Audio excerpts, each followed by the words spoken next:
There's a new magazine out, I think. I don't know if it's on any shelves yet, because I can't find it. My Vanity Fair is just with Nicole Kidman. Yeah, I mean, I'm very excited for the new issue of Highlights. I really want to know what Goofus and Gallant are up to and what all the new match 'em ups are. Yeah, Vanity Fair. I applaud them because they are like the new trailer. You know what I mean? Yeah. Where like they've done this the last.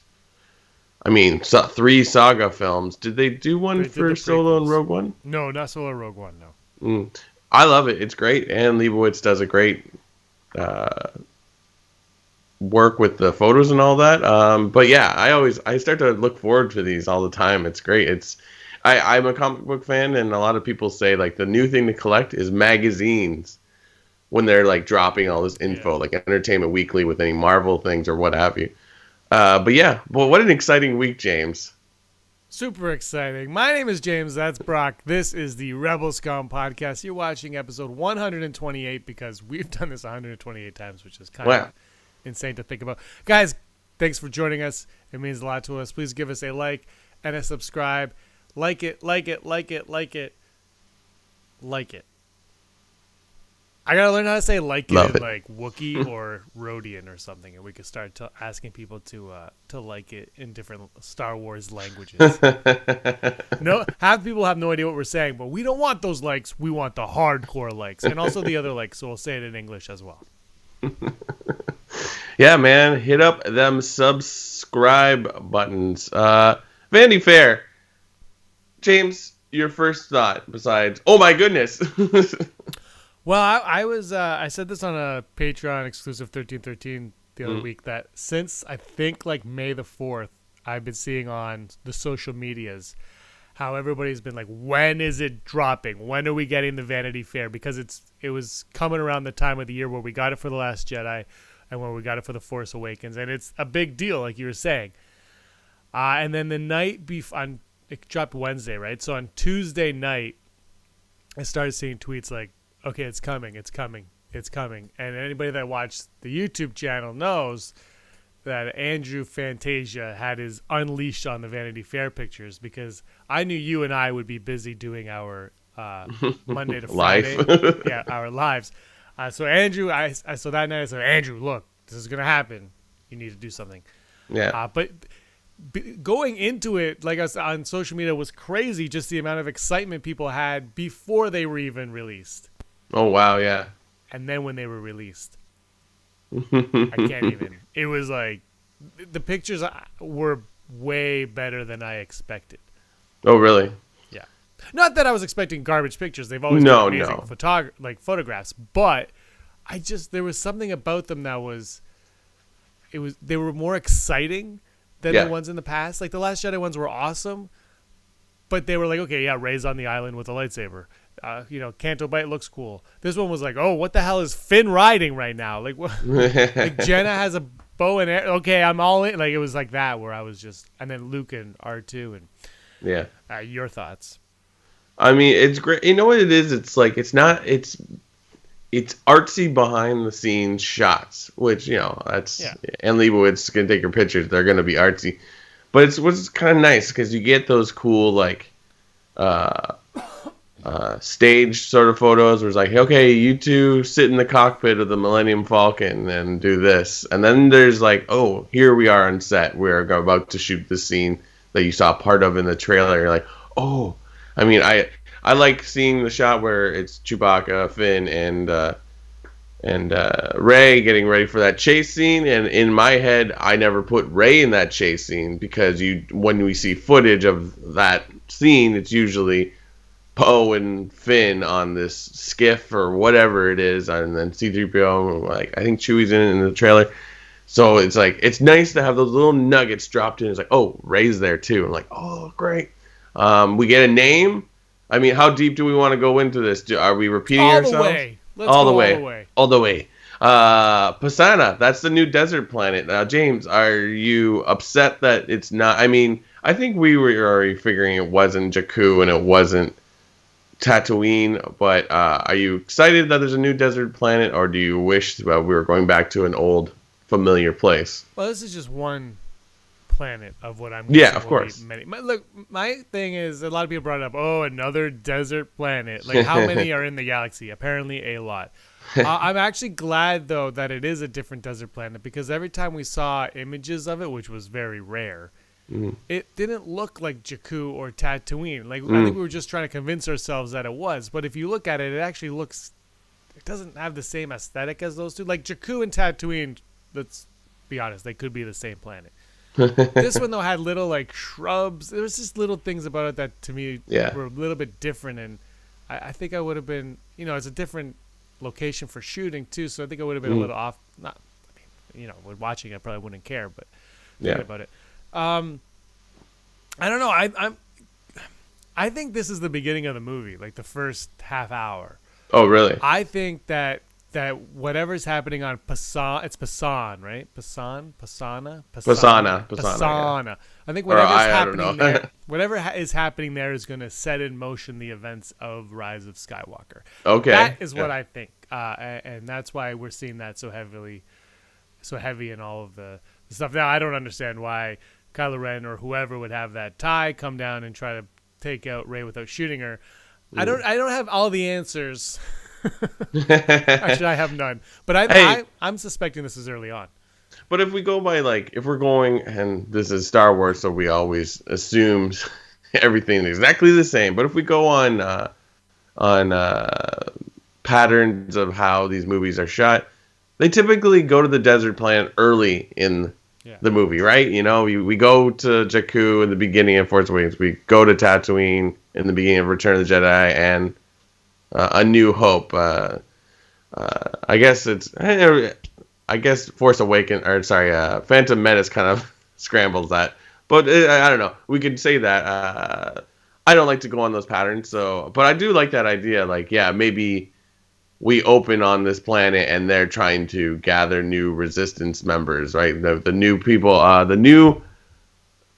the Aki. That's what the cast and they showed that picture, and it's like local Jordanians are portraying this new race that were being the Aki, and maybe they're trying to convince them to join the resistance, and then New Order shows up, and that's where we see this awesome. Because I think you're right, because we've already seen Rey jump over this TIE fighter. Why hide it? Just put it in the beginning and be like, because let's go by Marvel standards, where the trailers you see are the only first maybe half an hour of the movie, so you can't have anything spoiled, and you're not waiting for this to happen. You're like, oh, you're not ruining your movie experience by this has to happen at some point.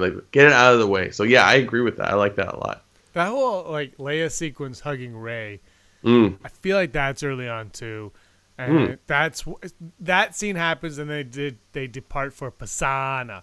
And then I think that's what they're going to do. I think that's what it is. And you know what? I'm a co-writer, so I'm allowed to say that. And so, look, The Force Awakens, they only showed us the first 25 minutes of the movie for a year, and then right before, the international trailer came out, and that kind of gave us more, and then slowly the TV spots were revealing more and more. Yeah. And I think the way I'm looking at this movie is, and I think you are, and everybody else is as well, is there's so much is going to happen. Yeah.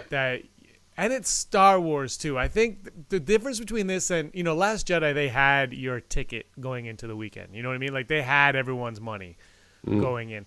This one, because of it was Solo and maybe some of the backlash from the Last Jedi, maybe the guarantee isn't as high as it was. So right now their focus should be, hey, this is the movie you want.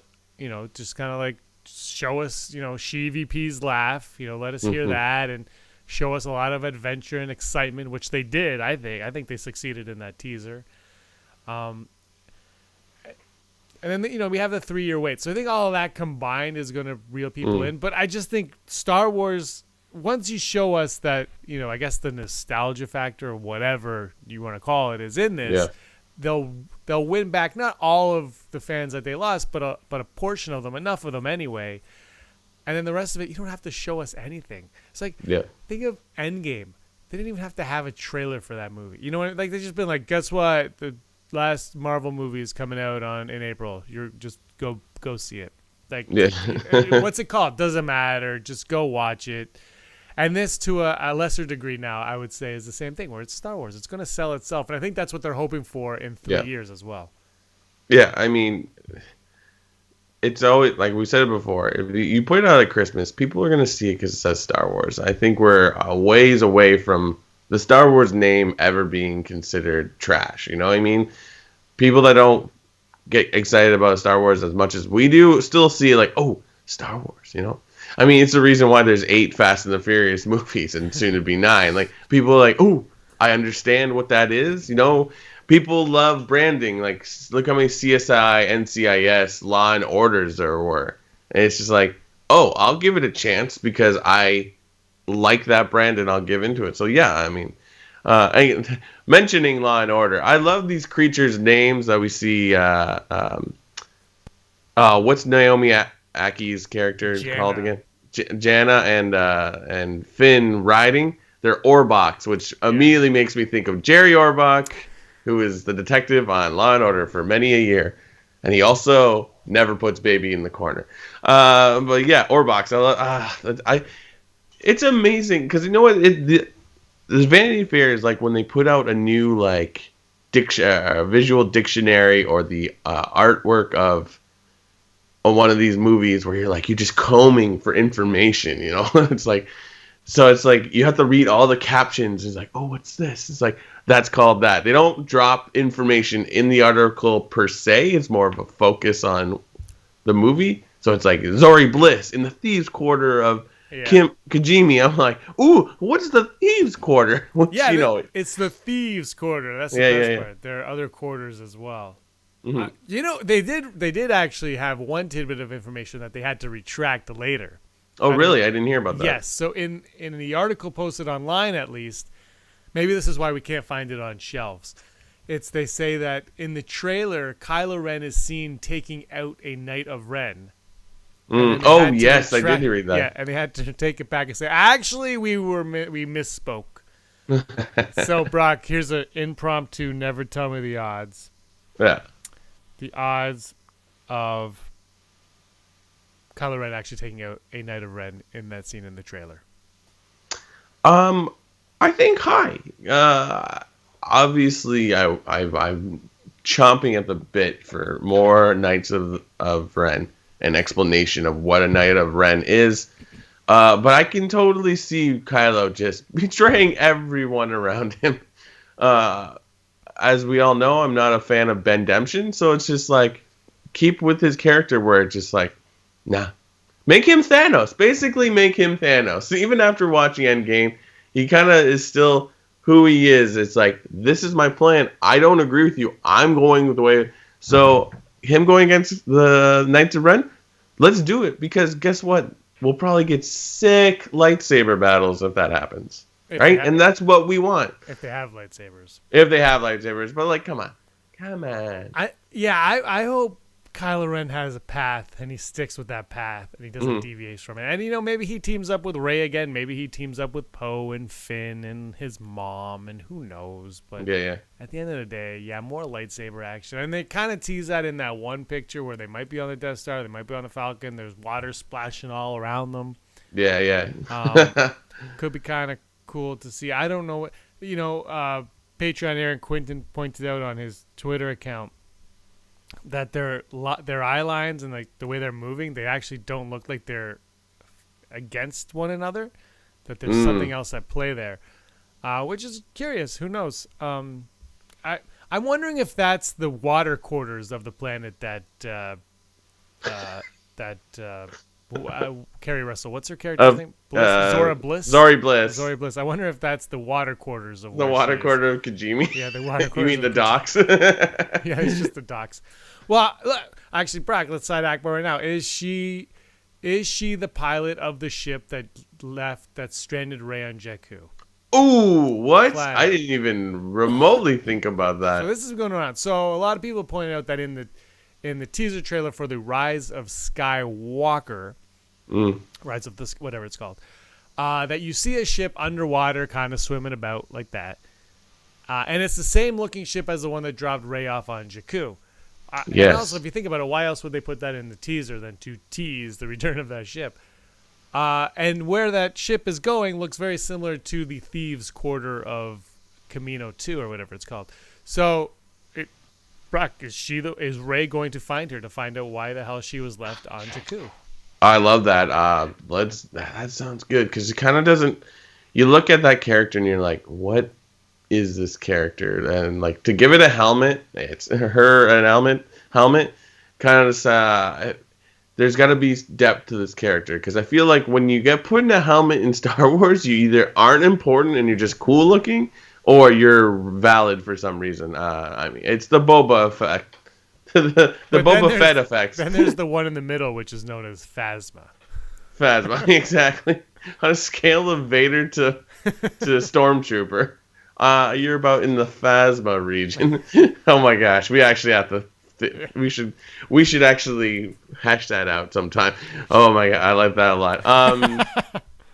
But yeah, I mean, Kerry Russell is a very good actress. Like, The Americans is a very good show. So to get her on it, again, it's Star Wars. They can hire whoever they want and do with them as they wish. But yeah, I like that idea. I mean, you make her look like a mercenary or a smuggler or a bounty hunter, and then you put her in thieves' quarters. Like, yeah, you're going to her for information. I like that a lot because it's like, I feel like we need an answer of like, why did she see the ship leave when she was a child? Like, there's got to be a validness to it. If these are garbage people, then why do we? You know what I mean? I think, and no, the answer is not. J.J. Abrams and Rian Johnson don't talk and figure shit out. Yeah, I have a feeling what Kylo Ren said was true to a certain point of view. Like, I do. I think that he was being genuine in that moment, but he could have skewed it in a way. And his view is, oh, that's a garbage person. Exactly. And maybe not. And maybe she was sold for drinking money, but also other reasons as well. Like, that are beyond what he's saying. So, I don't know. It's curious. I like.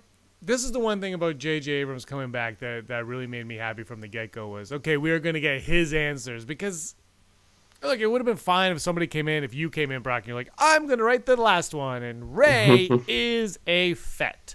You're like, okay, that's what Brock thought. That's cool. But what in the heck were J.J. Abrams' initial plans when he created all of these characters? I feel like for Finn, it won't be much. I really think that Finn was, a stormtrooper who was taken from his family from a young age. And he was only raised to do one thing, just like he says. And I think that is Finn. And now it's about him finding his place. This movie is about all three of them finding their place in the galaxy. Yeah, that's really what this whole saga has been about. But now, I know I got a side eye part of this. But now when it's like, well, actually, this is the end of the Skywalker saga. What does that have to do with the Sky? Why do these three have to figure themselves out for the sake of the Skywalker saga? Yeah, because they're just walking the sky. Well, they're going to tie into something at some point. Yeah. And Palpatine, it's coming down to something to do with Palpatine, whether it's him in the flesh or him in a hologram or him as Matt Smith or him as Snoke. I don't know. We're going to talk about this forever, and I don't think we're going to get anything more. Like you look at this article and like. I've read it, but I've only read it once actually. But you look at the pictures, everyone's obsessed with them, and there's no Sheevy. Yeah. There's that one picture of Hux and not Thrawn, and there's Kylo. Those are the only villains that we see, right? Yeah. Yeah, like there's nothing else. I think Dio is up to something because he's just putting himself in in that picture and like, I am sneaky. But I think maybe Palpatine is going to be more important, but of course they're like, let's just hold this card right here, or even like not let Vanity Fair in any of those days where they're shooting that, because it's like, this is our big reveal. So, but going back to what you called not Thrawn, Allegiant General Pride is what oh god, What's the actor's name? Richard E. Richard Grant from the E. great Grant. movie Hudson Hawk. I like that shot a lot. I like that. I mean, I think everyone assumed he would be some villain of some sort. So seeing him with Hux, I mean, I think that's going to be, they're just going to chew the scenery constantly if they're against each other or just against Kylo. My question, Allegiant General. Now, that's in the caption of that picture. Yeah. And it says, First Order General Hux, I believe. I don't think it said anything besides General. But then it's Allegiant General Pride. Is Allegiant and different from First Order? Is it just a new level of General? I don't know. I'm very interested to find out more on that. What were your thoughts on? Yeah, it threw me off too because I said like a month ago, whenever the images were before Celebration, when those leaked images came out and they were like Richard E. Grant is a First Order officer. Yeah. I was like, well, that's kind of underwhelming. Like they hide his character just so he could be a Tarkin type character. Like, that's boring, unless his name is Tarkin, which it won't be. Like, it's boring. Yeah. So that comes out, and I don't think it's underwhelming so much. I still think it's a little bit underwhelming. But, yeah, is there another faction of some kind of Imperial order out there that we aren't aware of? Because if it all comes back down to Sheev, he lined everything up. He had everything. He had his contingency plan for when he died, right? Like, he knew what was going on, and maybe he had all that lined up, knowing that he would return, and so that it's all in place for his return, right? Yeah. So and I think, maybe someone finds out that Kylo killed Snoke. And Kylo has to break from the First Order, and the Knights of Ren find out, and they kind of break. So you have Kylo's like this isolated character altogether now from all of these. So you have the First Order and this new Imperial group joining forces, and you have the Knights of Ren, and you have Palpatine, and you have the Resistance, and you have Kylo Ren, and you have All-Out War. Yeah. But I thought it was a cool title. The jury is out on what the heck is up with him, though. Yeah, it's amazing. They put one little word in and we lose our minds. I don't know, did you see on social media that the picture of the Knights of Ren, they're holding, one of them's holding a staff and it's got some funky blade on the top, and people are like, oh, that's just the metal thing around the Mandalorian costume in Dryden Vosk's office in Solo. And I'm like, ooh. I'm not immediately oh, come on. I'm like, wow, I wouldn't even notice that. The question is, what came first, the design in Solo or the Knight of Ren? Were they look, we have this cool article, use it? Because Solo would have shot way before J.J. Abrams was even hired. Exactly, yeah. So, or unless that was a design for the Knights of Ren, and in Solo they were like, it'd be cool if we threw this in there. Yeah.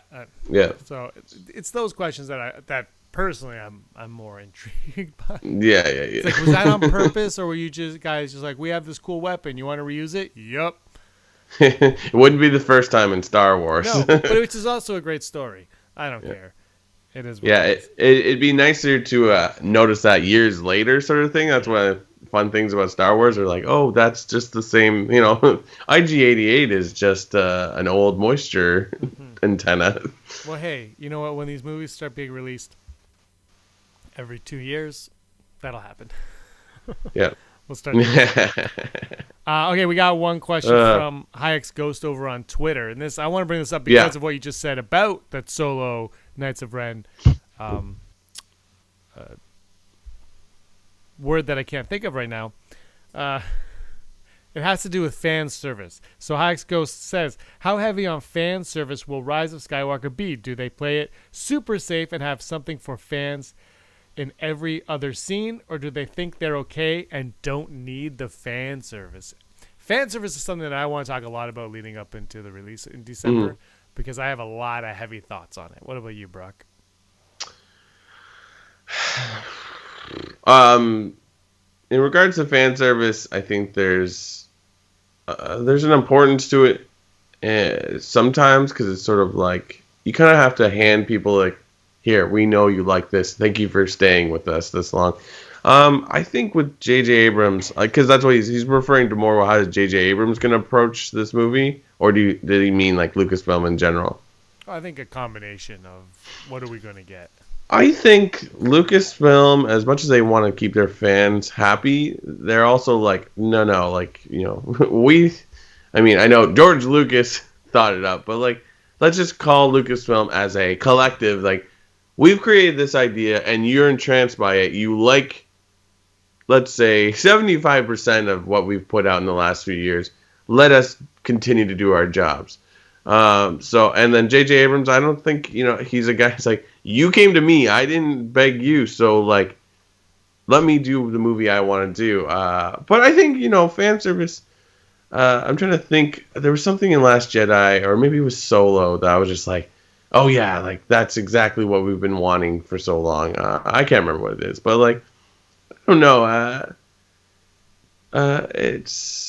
I think that if we truly want these people to make these movies, we gotta let them make what they want, and we can't just say, "Oh, you did that because because Cool Guy 69 on Instagram said, oh, blah, blah, Finn likes bananas, therefore they go to a banana planet." Like, no, it's I don't know. Bananas. Can I go to a banana planet? Yeah, there's minions there. Ooh, I think. See, I'm very torn. I think it would be. I think there will be fan service. Like The Force Awakens, there's a lot of fan service, and people. Well, now they hate it, but people used to love The Force Awakens. For at least a year, people loved it. And maybe after Last Jedi, they started to go back and loving it again. I'm not sure. I think CVP might be fan service. I have no idea. I think there's a line. Like, I have a question for you, and I don't know if I could spoil this on this because I mentioned this on the live stream before, but we're not an Avengers podcast, so I don't feel like spoiling stuff from that movie here is, the right place to do so. But there's a moment with Captain America and something that happens with Captain America at the end in the giant war. Yeah. That you could argue is fan service. Right. Okay. But I'm watching it, but as a viewer, I could see it as fan service, but also I acknowledge, like, no, this makes sense. Like, I'm okay. And I was okay with it because this is the last hurrah for all these kids. Like, this, it was being built as this is the end game, right? This is the last one, 10 years of movies, all culminates to this. So when it happens, I was like, okay, I'm totally on board because this is the end. Let everything hit the fan, let it put everything but the kitchen sink, or even throw in the kitchen sink in this case. And I was okay with that. And this Rise of Skywalker, I'm kind of curious how I feel about it in terms of fan service, because if something happened like that in this, how would I feel? Because this is the quote unquote end of the Skywalker saga, which didn't exist until The Last Jedi. So it's all like, it's weird, like, it's the end. So do I want them to be like, Jar Jar's here because he needs to be here because it's the last one? You know what I mean? Or Ewoks are back because it's the last one. We have to see Ewoks. And Luke's green lightsaber is right there because this is the last one. Like, where do you draw the line? And the other thing, too, is J.J. Abrams said that he actually, if you read the article, and I'm paraphrasing here completely, so don't get mad at me, but he says something like, when he saw what Rian Johnson did, it kind of inspired him to take chances and risks that he didn't feel he could in Episode 7. Yeah. Which makes me think that Rey's going to be evil. Goodbye. I mean, the whole concept of fan service is all on your perspective, because I was like, which fan are you talking about? Are you talking about the casual fan? Are you talking about the diehard? Are you talking about James and Brock? Like, let's take us, and let's take Denim Nerds.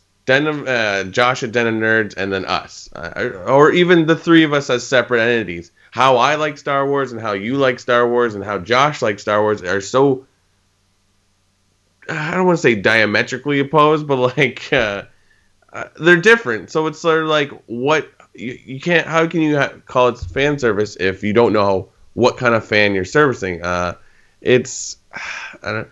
think I kind of got lost. I'm just trying to like relate back to what you were saying. What did you just say?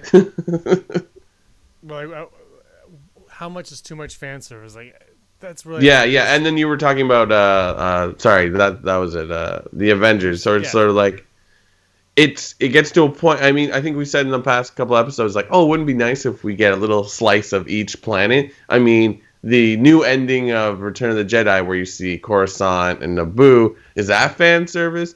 It's kind of like like a TV trope where, like, at the end you like the main character walks down a hall, then he or she has memories of things. You know, Martin turns off the light in an empty apartment in Martin. You know. Or like, you know, a clip show or what have you. It's something that we're used to, and I think for most people that love what they're watching will love it anyways. But yeah, do we need that in Rise of Skywalker? That's a really hard judgment call because, I don't know, movies I feel like don't need it. And on what level do you fan service? Like, are you fan servicing the haters of The Last Jedi? Yeah, but then exactly. you're alienating the people that love The Last Jedi. Yeah. So, or maybe you're not, but like, how do you do it? And I've said this before, and I have to say it again. My one fear from the aftermath of all of this movie of Rise of Skywalker would be the day after it's released. Oh, J.J. Abrams retconned all of Rian Johnson's work, and you know, look. There's a chance he did. I doubt it, but there's a chance he did. Yeah. But I think there's also a better chance that, no, he was just continuing a story. And sometimes to continue a story, you have to make decisions just like Rian Johnson made decisions. Like, I don't think Rian Johnson was poo-pooing on J.J. Abrams' work. I think he was like, well, this is how this should play out. And I kind of had this feeling now, especially with all of this ShiVP talk, how he's been around. They wanted to bring him back since they started this. That was the idea, that they had an ending in sight. Yeah. That they had a goal. They didn't know how to get there, but they knew how it had to end. And if that's the case, the decisions that Rian Johnson made in The Last Jedi were for that ending. Right. Yeah. Oh, yeah. That makes sense. I like that. I just love the fact that they had these ideas for bringing in these characters, or Palpatine. It's like, they could write a whole book on, like, these are the ideas we had, and these are the ideas evolve, and that'd be such an interesting, like, book or documentary or something like that. I mean, it's like they put out the Star Wars comic where it's like George Lucas's original script for Star Wars, and you're like, this is insane. But yeah, I mean, you're never gonna please everyone because it's like, it upsets me each time that, like, a new franchise maybe doesn't follow through. You know, Game of Thrones, people are very upset with how it ends, but, like, it's not up to you. Like, I mean, if they were doing another season, then yeah, probably this viewership would fall off. But, like, you kind of just want to wrap things up and whatever. And I also feel like we're coming to a point where it's like, I didn't like that, therefore you must change it. I'm like, you must reshoot. I'm like, they don't have to do anything. So I don't know. I feel like you want to respect the franchise, but there is a limit of, like, what exactly you let the viewers dictate. I don't know. So yeah, by the way, I'm getting sick of petitions. Here's a petition about not signing petitions like anymore. Just every 2 seconds you go online, here's a petition. I don't like theirs. I had a Chips Ahoy cookie with an extra chocolate chip, and I can't have that extra chocolate chip. It's like, shut up! Just God damn it! Like, stop being big. I mean, then like Sonic the Hedgehog, they cave into them, and then exactly, yeah. And the same with Ninja. We brought up Ninja Turtles before. They did it with Ninja Turtles. Yep. And look, Sonic, I think his eyes should have been bigger, but who cares? Like, it just, I don't know. You know, it just. How do you get new ideas if you're constantly repeating yourself? True. I will say this about Sonic, though, is there have been enough bad video game movies that they should have just been like, let's make him look like Sonic, because nobody wants to watch, you know, John Leguizamo's Luigi except for James. Like just like that, you know, like they should have just smart enough. Pikachu, like Pikachu looked great. I haven't seen the movie, but he looks great, and he doesn't look exactly like Pikachu, but he looks exactly like Pikachu, you know. Yeah. So yeah, it's no. I mean, say what you want about Detective Pikachu, and I think most people have been liking it.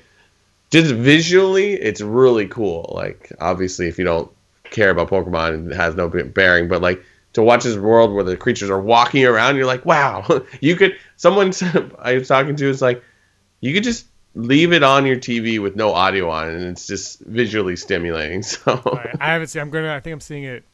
I'm seeing it sometime. yeah, I don't know when. it's worth it. Yeah, but I thought, when I saw it, I'm not a Pokemon fan or anything. But, Yeah, yeah. I mean, I tried to play Go with you, but Yeah. I was like, oh, that looks like Pikachu, but like, 3-dimensional and Yeah. rendered and stuff. It just doesn't look like 2D animation, which is and that I thought it looked great though. They captured the essence of the character. Mm-hmm. Why are we talking about this? I don't know. I just hope Jar Jar's back. You know what group of people I do like, James? Our Patreons. Yeah, and they're sponsoring this week's Never Tell Me the Odds. All right. Is it roll call time? It's roll call. You want me to start? Yeah, sure. Thank you, Patreon. Also, if you want to join our Patreon, the link is right down below. We do Patreon stuff all the time and prizes all the time as well. All right, here we go. Heidi Feder, Barry Brophy, Dennis Allen, Christine, Allison, Mary, Kristen, Athen, Jeff Wilson, Aaron Quinton, Al Schuler, Phil Staniforth, Heather Long, JRP Nerdcast, Scott D, Jacob Nixon, Andy Higgins, Mason Hope, Matt W, Jeffrey Hoban, FP, and Den of Nerds. The Den of Nerds. His channel is really failing lately, by the way.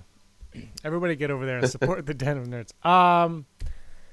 Yeah, Galaxy's Edge. Ooh, I guess you're gonna talk about that in the news, but it's real. Yeah. It is real.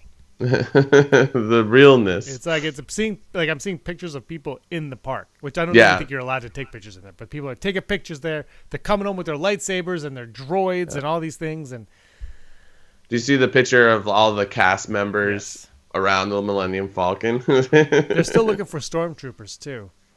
Yeah. I got denied because I'm a little short for a stormtrooper. All right, Never Tell Me the Odds, brought to you by Patreon. Thanks, guys, for all your support. It really means a lot to us. Also, like and subscribe to the channel, everyone else. Yeah. Here we go. Our first, the odds of a protocol droid appearing in whatever the next Star Wars film is. But I'm confused. What does that mean? Well, whatever the one in 2022 is, will there be a protocol droid? 100%. They need slaves in these movies. Protocol droid. I took it though that there would be a C-3PO character, and I'm still staying 100%. But yeah, we're constantly trying to figure out what Star Wars movies is. So a movie without a droid, a Star Wars movie without a droid in it, that'd be weird. But 100%. Yeah. 75. Does it have to be protocol? I don't know. It could be oh god, what's R2? An astromech? Exactly. Oh, I hope R2's in it. Can you imagine they're just like, oh, by the way, R2's in it? Oh yeah. Everyone knows I want Rise of Skywalker to end with the last iris out to be R2 being shut down for the final time, and it's his point of view, and it goes. That's how I want it to end. Get on it, JJ. I hope R2 makes it past the opening crawl. That's all. Our next odd, this one's a tricky one. The odds of Ben Solo being the MacGuffin in The Mandalorian. So basically, Brock, is the Mandalorian hired to kidnap and kill a young Ben Solo?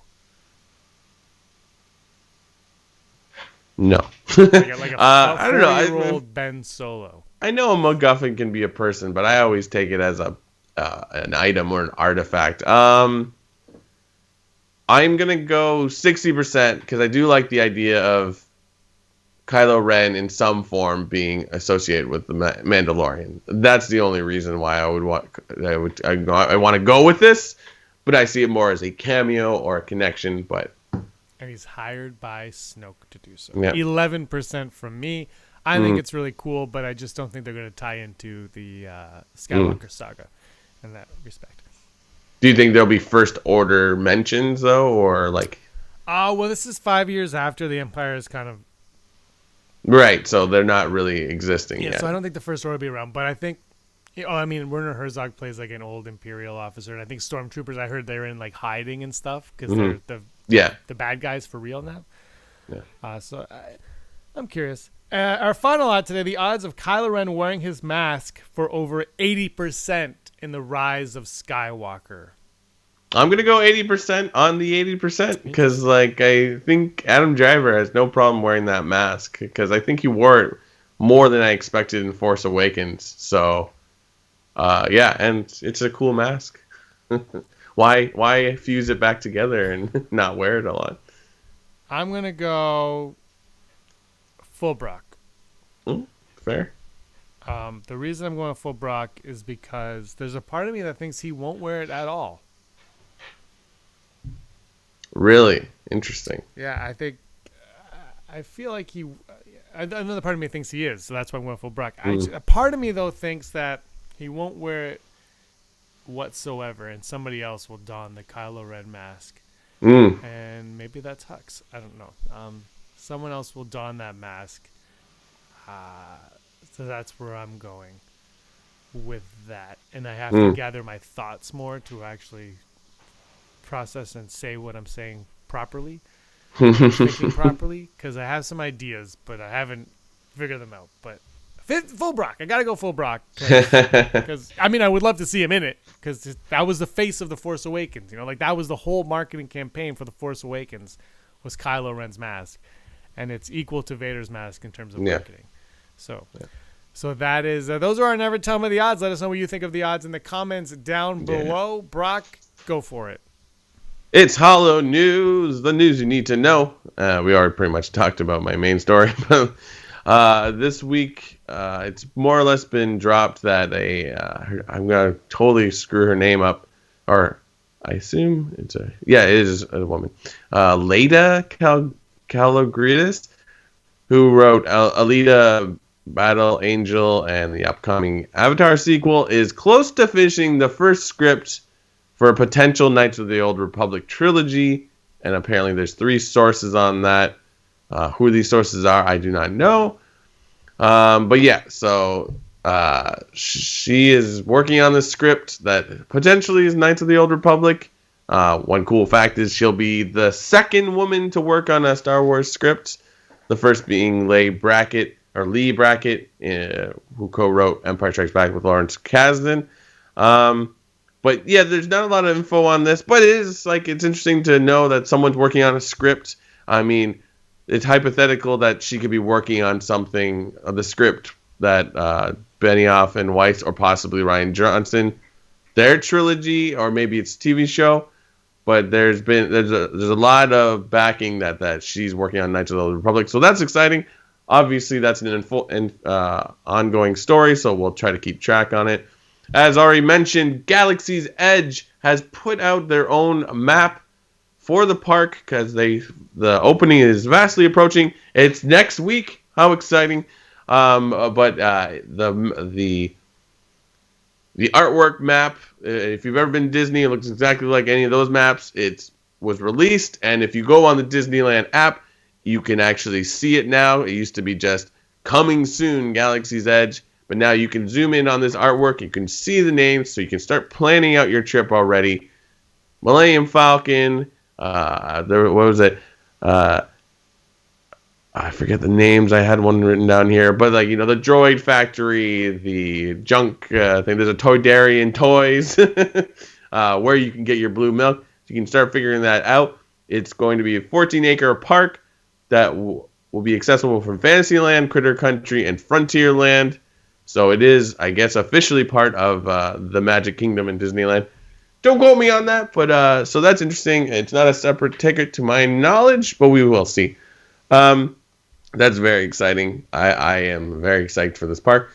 And in the same vein, if you would like to be a stormtrooper and you are between 5 feet 10 inches to 6 feet tall with a slender to athletic build, you could be possibly hired as a stormtrooper to work in Disneyland Star Wars Galaxy Edge. Some of the qualifications is you're expected to interact with thousands of people each day in meet and greets while posing for pictures and helping to create magical moments with guests of all ages. You will have to demonstrate a high energy levels, a full range of body movement. James, do you show a full range of body movement? No, I'm upper torso only. And an imaginative improvisation, all while working in full body costume in California heat. Would you, Brock, if you were in California or even Florida for that matter, would you audition for these stormtrooper positions? I would entertain the thought because you hear on how much work it goes into being a cast member at Disneyland. I mean, a cast member can be anyone in a costume to anyone, serving food, but there is a lot of rules at Disneyland, which for a reason, because they're trying to make this magical experience for everyone that walks through the doors. But it's a lot, so I'd be very stressed out and trying to say, at least with a stormtrooper, they can't see your face, so you can just sort of react. And a lot of the time, stormtrooper just stands more or less perfectly still. I would argue is like 50% of the job, and that's hard, taxing as well. But that would be fantastic. And though we would never get hired because they're like, oh, it says here you have a Star Wars podcast. Yeah, that's not gonna work out because you can't leak our secrets. But yeah, if you're interested, go to Disney Careers website or just search "I want to be a stormtrooper" and you'll find it. It's interesting to me that they're still trying to hire stormtroopers, though. I guess you would need lots of people because the more stormtroopers together, the more interesting it looks. So yeah. But it's interesting. But yeah, I don't know. That'd be fun. Anyways, this has been your Hollow News, the news you need to know right now. Hollow News. Hollow News. Now we're on to our top 5. Top 5. Top 5 is powered by Top 5-a-thons. Top 5-a-thon. That's this week at Toyota.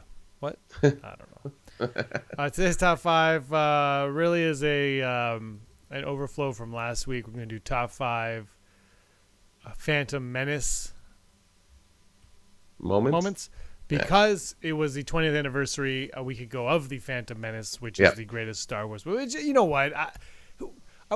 It was different. Force Awakens and Phantom Menace were both different, but Phantom Menace, there was something a little bit more, a different kind of special to it, I should say. Yeah. Force Awakens was like, here's the new Star Wars for the new era, and this one was, this is the first Star Wars movie you're getting. Are you surprised? Enjoy it. There's Gungans and dual-bladed lightsabers and Liam Neeson. Are you surprised? Enjoy it. There you go. All right, Brock, what's your number 5? I went a little different on this one, James. I wrote things down. No, that's not different. Instead of doing moments, I did lines that are associated with moment. My number 5 is my name is Anakin and I'm a person. Yippee! I put it because, as I've said before, I love Phantom Menace memes on the internet now. Bananakin to I'm a person and what have you. So, yeah. My name is Bananakin. Bananakin is my favorite one. My number 5 is Yoda's speech, fear leads to, the fear is a path to the dark side. I can't remember what he says right now, Brock. It's too early in the morning for me to remember what he says. But that is my number. That's my number 5. Fear. Oh, Yoda. It's Yoda, guys. Yoda was here and he looked weird. Actually, I saw a YouTube clip when I was looking up things of that scene, and someone put the CG Yoda over the puppet head, and I was like, "Whoa, did I forget this happened?" Well, I was like, "Is this?" If you watch the movie now, it's all CG Yoda. Oh yes, sorry, that's right. I only have the original trilogy on the new Blu-rays. I have never actually rewatched Phantom Menace on. Oh my god, yeah. He's all CG now, and it looks much better. Yeah, it does. I was like, oh, when did this happen? What's your number 4, James? My number 4 is Maul versus Qui-Gon on Tatooine. That was the first time the Jedi had encountered a Sith in 1,000 years, and it was the first time we got to see it on the screen. Because Darth Maul was marketed as a cool guy, and we were like, what's he all about? And he wasn't much at the time, but it was cool. Yeah. I was like, I can't think of a line from that battle besides a ba-ba-ba-da. I was like, that doesn't count. My number 4 is, I might have this slightly wrong, is its designation is R2-D2 because I always like that scene where the astromechs go out on the ship and are fixing the ship. Yeah. I'm like, that is what they're for. Like, you kind of see it in the X-Wing in the original trilogies, but seeing them, like, they're just like, do. We have magnets on our wheels, so we can go along the outside of the ship in the middle of a space battle. And then just being introduced to R2. When I put this down, I'm like, they should do a comic of how R2 got on that Naboo cruiser. How did he get there? That's a story we don't have. I think R2 has the best introduction of them all. So that's in both the original and the prequel trilogies. Not in The Force Awakens, though. Yeah. My number 3, pod racing. It's very fast, very dangerous, and I love watching it every minute of it, every 12 and a half minutes of that thing. I love it. Greg Poops, who's in Resistance, Star Wars Resistance, I love it. I would ask for more pod racing, but I know that will never happen. Why is there no pod racing ride in Galaxy's Edge? How do they not think I of don't that get it. one? That is I what don't we know. need to have. It's just go-karts and you're in pod. Now that's go-karts. Ba-ba-ba-ba-da. I'm really disappointed I didn't think of pod racing. Very fast, very dangerous. My number 3 is, what do you think? You some kind of Jedi? Because the more Watto, the better. Everything he says is amazing. He's a Toydarian. He's a Toydarian.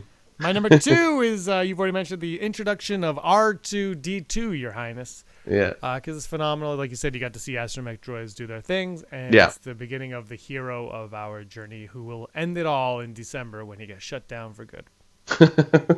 Spoilers. My number 2 is, now that's pod racing. Yes. Pod racing, an amazing thing, and there needs to be more of it. I love it when they include it in like comics or books. Yeah, why don't we have more games? It's simple. My number 1, probably my favorite moment of all of Star Wars, maybe. Duel of the Fates. Qui-Gon, Obi-Wan Kenobi versus Darth Maul. Not formally, because he hadn't been killed off yet. Yeah. But it was a great fight. My favorite lightsaber battle of all of the Star Wars saga. Hopefully that changes in December. I don't know. Yep. Might not. It was great seeing Ray Park and Warwick Davis reenacted as Star Wars Celebration in Orlando. Oh my God. And that's my number 1 moment of the Phantom Menace. My number 1 was your number 5, actually, James, and I wrote down the exact wording, so I'll see here. It's got to be. Fear is the path to the dark side. Fear leads to anger. Anger leads to hate. Hate to suffering. I always like it because, one, it's Yoda just being Yoda, and then it's also Yoda being dramatic, and it's such a great explanation of like how the Sith work and how the dark side works, and it's like all you need to do is not question yourself, and you'll be fine. So, plus it's a nice, hey, this is Darth Vader. Okay, it's Darth Vader. He's gonna be the bad guy soon. I like that. Yeah, it's that was a moment that was in the trailer. Like that's if you ask people their favorite Yoda moments, I'll bet you that pops up on everyone's list. Maybe we'll do that in a coming week. All right, we're gonna go into a quick spoiler on today's edition of to Conja Club. Earmuffs. If you don't want to hear the spoiler, have a good day. Thanks for watching. Don't forget to give us a like and a subscribe. Join our Patreon and join Brock's petition to never make Andrew canon. And also, don't forget, we have a live stream every Monday, 7:30, James, or 7? 7 Eastern. My internet's better at 7:00 Eastern than at 7:30 So Eastern. check that out. I'm not there because I don't do other podcasts. This is the same network. You'll be there when you don't have to work all the time. Yeah, exactly. They're fun. Join us on the live chat. We love talking to everybody on the And it's basically, we have a topic every week, but usually it's whatever comes up in the chat, we just kind of go with. Yeah. So today's spoiler is brought to us once again by Making Star Wars. What was the illustrator's name that you had? Lumberjack Phil or something like that. I don't know if he still is there or not, but this we have to talk about. This is a few weeks ago that this was announced. So again, this could be a spoiler. It might just be a bunch of hooey. But they're saying that there is a new Force ability between Rey and Kylo Ren. And that new Force ability is when they're fighting, and I guess their kyber crystals hit or like their blades hit or something hits, they are teleported or transported to various different planets throughout the Skywalker saga. So they'll go dun dun dun dun, and then all of a sudden they'll be on Tatooine, then dun dun dun dun, then they'll be on Naboo and Endor and Camino, and I'm making these planets up. I don't know what the actual planets are. Yeah. But like that, and that's a way, I guess, for them to incorporate all 9 films into one, I guess, is to have this new Force ability, which could be cool, I guess. I'm not sure how it works or if I buy it, because why is it suddenly? But at the same time, Brock, this could be some dark wizardy brought on by GVP. I was just thinking that. First of all, my reaction to it was like, okay, that's kind of fun, because it's kind of what we were talking about earlier of like having a moment in Rise of Skywalker where you you have a memory, like a montage of all the other things that happened or whatever, or the places. So like going to the planets, like, remember Endor? Here's some Ewoks. It would be kind of cool to see them fighting and then appear on Endor, and Ewoks are like, what? It's almost, it sounds like they have like Nightcrawler powers where they just bamf themselves to different places. But you said wizardry, when you said, I didn't know the Kyber crystal part of it, if that is a fact. But I mean, if the Kyber crystal in Rey's lightsaber is the original one from Anakin's lightsaber, and then somehow they say that Kylo's Kyber crystal was this Kyber crystal that is somewhat affiliated with the saga, and a touch, that's what's transporting it. That's kind of like a Horcrux sort of Harry Potter sort of thing, where it's like it's remembering all these places, and that's how they're going from place to place to place, which is kind of like Harry's, or the scene in, not Harry's wand per se, but the scene in Goblet of Fire where he first faces against Voldemort, and like all the people that Voldemort killed in the past come out of Voldemort's wand. To the point where you get Harry's parents appear behind him, get just like in order of all the people he's killed, and I'm like, that's kind of like that. I don't hate it though. Reading that article was extremely confusing. I was like, what? I kind of have this feeling that if there is any truth to it, it hasn't all been realized yet, and so everybody that's reporting on it is trying to put the pieces together of what this is without actually knowing it yet. Because even if it is real, let's say it is real, the effects haven't been done on whatever they've shot for it. So it would be... Now, they do have that new technology that The Mandalorian uses a lot and The Last Jedi used, where it's green screen, and you can actually hold up your tablet, your iPad or whatever it is, and you can see the whole thing realized. So, but even then, it's not like it's recorded that way and people aren't looking at that live. So I think just if it is real, it's probably a confusing thing that people are trying to string together what the actual facts are and how it's going to play out. But every time we talk, since Force Awakens, we've all been connecting it to Harry Potter. Oh, yeah. Every time we talk about these new Star Wars movies are connected to Harry Potter, and I'm curious if that is just us in this Harry Potter, post Harry Potter world, or if that's the mindset of the people writing it. If they like, I'm not saying ripping off Harry Potter, but great minds think alike, and maybe that's their thought process of it. So that makes me more curious. I don't know how I feel. Is this the fan service we were talking about earlier? It's just like, if we put them on all these planets, people are going to be like, oh, remember that, and then is that how you want that? To me, that's less Avengers Endgame and more Seinfeld series finale. Yeah, actually, that's funny you said that. When I was talking about ending episodes, Seinfeld popped into my head. Yeah. It's like, all the following characters are here to do something. It's nice to see them all, but is that the right thing to do?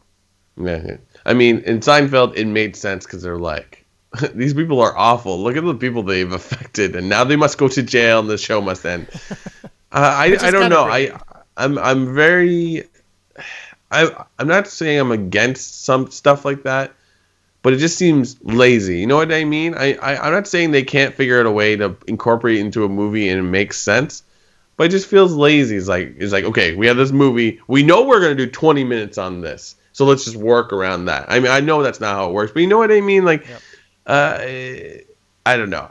I would be reading this and it's like this is the way we can see Endor and Camino and Octo again. And like no, we don't need to see them again. That's fine. They exist in other movies. So I don't know. Yeah, no, I'm with you. I think there are other ways to bring in the planets from the past. And Yeah. yeah, look, I love Camino, but why are we going back to Camino? No, they're not. I'm not. That has nothing to do with the article. Yeah, you're just it's using example. that example. Yeah. Why do we have to go back there? And Endor is cool, but if the Death Star that Rey and the gang approach in the teaser trailer is not on Endor, why are we going back to Endor? Yeah. And Yeah. what would make me happy is if they go to Takodana and they go to Maz's new castle. I'm guessing she has a new castle. Yeah. And there is an Ewok and a Gungan sharing a drink in the back of the room. Just kind of like, no, the camera just pans across them. No one's paying attention to them. That would make me happy. That's all I want, J.J. Abrams. You can CG that in today if you want. Hey man, there's an Ewok in Solo Last Shot, the novelization they put out before Solo came out. They need a translator and they get an Ewok. Or not a translator, a tracer. So they find an Ewok. And it works. Like you can't understand what the Ewok's saying, but it works. And I even think there's a Gungan in that one actually. It's amazing. That's fan service. It's amazing how there's more fan service in the novel. Although Solo was filled with fan service, but nobody wanted to go see it. So there you go. So anyway, that's the one spoilery thing I guess that they have. Did you see the Resistance broadcast, Star Wars Newsnet, Making Star Wars, all that? They had a a Make Solo 2 Happen day on social media. I did not. Everybody was tweeting hashtag Make Solo 2 Happen. And it ended up trending in 6 different countries. Oh, wow. Entertainment Tonight added it to their live show at one point to talk about why it was trending. Ron Howard recognized it. Eunice Chewbacca recognized it. John Kasdan, they all tweeted it. It was cool. It was cool to see people enjoy it. Then I saw some of the hate tweets, and it's like, just get out of my face. It's not because I love Solo. I know you like Solo. Yeah. I don't know if we need a Solo movie, a second movie, especially with the new world we're living in with streaming and whatnot. But I think it's almost a disservice to everybody to not continue those characters going forward. Frankly. Yeah. Yeah. All right. Like I think like anything with like Maul and Kira, even if it doesn't include Han Solo, like I think it's a home run. Like just go for it. I also think something with Enfys Nest would be cool because people were talking about, she has a huge part to play in the rebellion. And she mentions the rebellion, but I think her rebellion is more against the crime syndicates than the Empire itself. Yeah. And so I'm more intrigued by that aspect. Like you could put Enfys Nest in a Maul and Kira movie. Yeah. Like that's where you go with that for me. I think you keep her away from the actual rebellion towards the Empire, put her more of the crime syndicates because that's a whole other chapter of Star Wars that we haven't explored as much as the crime syndicates, which Solo touches on more than the Empire. So that's where I would go with that. But anyway, 128 episodes. Wow. They get better every time. Every time. Every time. We talk about how we don't like fan service. we talk about how it's like, I've said this before. We should have like a wrap up of every episode. Today we learned. When you've talked for 128 weeks, you repeat yourself every once in a while. That's just that's the nature of the beast. We should go back and watch our first episode again, which is on here. We did it like 2 or 3 years ago. We reposted it and just like do that episode word for word. we react. It's a reaction to everything. We're like live commentary on that one. All right, Brock, this has been fun. I'm going to go upload this now. It'll take 10 and a half hours like last week.